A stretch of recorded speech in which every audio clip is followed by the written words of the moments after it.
Good morning, boys and girls. I thought I'd record our children's stories so you can actually see my face and I don't have to wear a mask. My story this morning comes from when I was a small kid. My dad on Sabbath afternoons would like to get out of the house, and so he would get us all into the car and we would go driving. Where? It didn't matter. Oftentimes my dad would say, "Oh, I'm just trying to get lost." We never really got lost, but we never really knew where we were either. Dad thought this was fun, and as we got older, it gave us an opportunity to drive on roads that went all over the place, and we could drive roads even before we got our license. Us kids were allowed to drive on these back logging roads out in the middle of the mountains. I remember one Sabbath afternoon, though. We all got in a car, and this car was a big car. I don't remember the year, but I think it was maybe a 1980-ish Caprice Classic. This thing was huge. It was bigger than a boat, or at least some boats. Had two doors in it, two big doors that would open up and get the back seat. It was just a huge car. It was like a big truck, although not so tall. But it was big and hard to move around some of the tight turns that we would encounter. Well, Sabbath afternoon, we all got in the car, we go up in the hills, and Dad's taking us on some trip, and he says, "I think this road will end up over in someplace over there where it'd be kind of fun to go to." And he's driving along, and it's almost always next to a creek, and I don't know if we did it that Sabbath or not, but oftentimes Grandpa would stop, or Dad would stop, and we would listen to Your Story Hour in a place that we could get good reception on the radio so we could hear it. And when that would get over, we would go on. Well, as we worked our way up the hill, this was springtime, and as we were making our way up the hill, we soon start seeing patches of snow along the road. Well, that's cool. We love snow in our family. And we thought, oh, this is neat. It's fun to see the pretty snow and flowers as they're starting to poke their way up. But we get higher and higher as we're going up this hill, and we're starting to see that the car is almost as wide as the road now.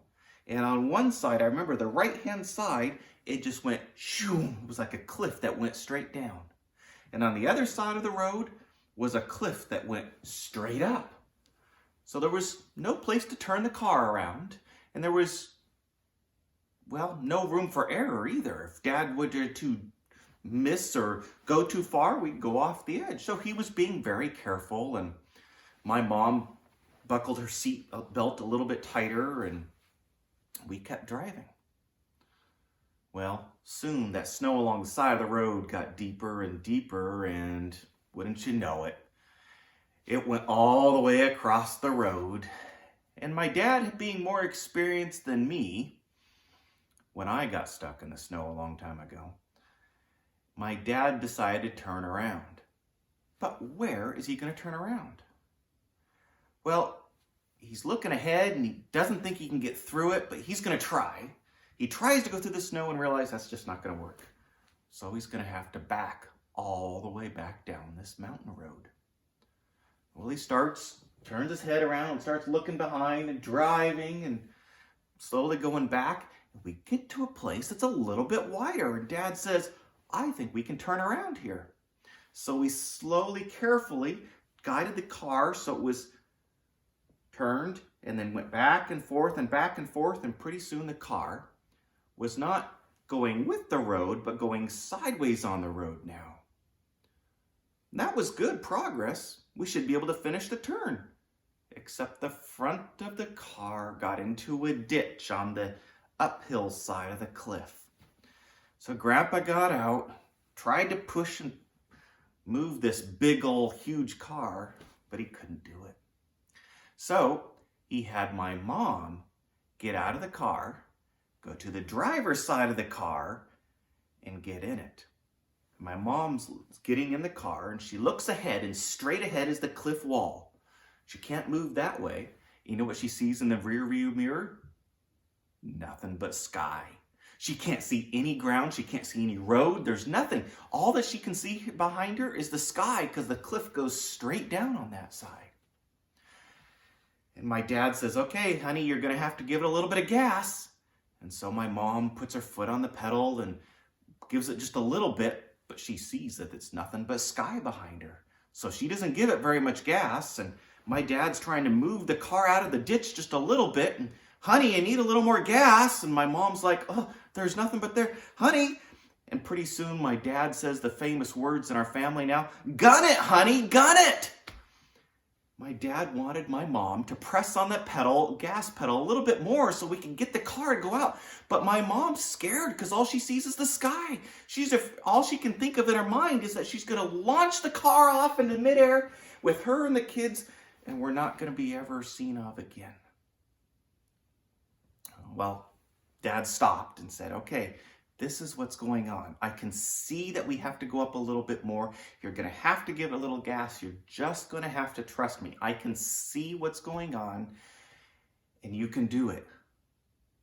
So my mom takes a big breath, says, okay, I've trusted this guy my whole life thus far, and he's not led me wrong. She gives it a little bit more gas this time, and my dad's pushing and gets the car out of the ditch.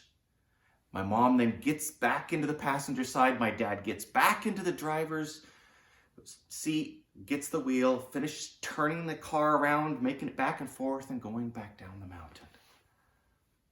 Well, we laugh about the gun it, honey, gun it now, but it was really scary.